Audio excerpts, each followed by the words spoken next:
تو جہیز بھی اسی ہندوؤں کی ایک رسم ہے جو ہمارے گاٹے فٹ ہو گئی ہے، اور ہماری طرح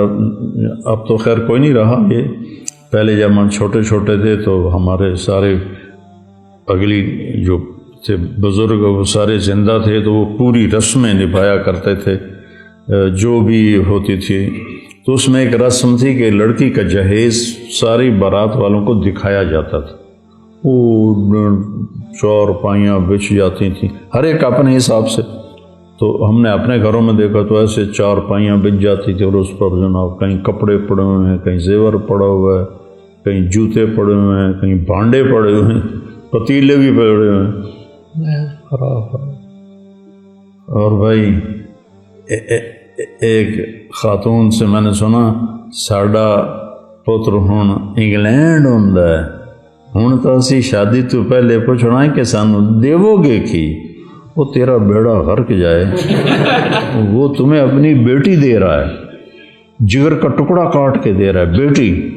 اس کے بعد کہہ رہے ہو سانو دیو گے کی؟ ہم تو ٹھوٹ دیونا چاہیے، ایسے گھر کے تو قریب سے نہیں گزرنا چاہیے۔ جو ایک آدمی بیٹی پروان چڑھا کے، اللہ کے نبی نے حضرت فاطمہ کا ہاتھ پکڑا اور علی کے ہاتھ میں دیا اور کہا علی تجھے نبی کی بیٹی مبارک، سبحان اللہ۔ اور پھر سیدہ سے فرمایا کہ فاطمہ مجھے میرے خاندان میں جو سب سے زیادہ محبوب تھا میں نے تیرا ہاتھ اس کے ہاتھ میں دیا، علی بن ابی طالب علیہ السلام۔ جو تمہارے بس میں ہے وہ دے دو،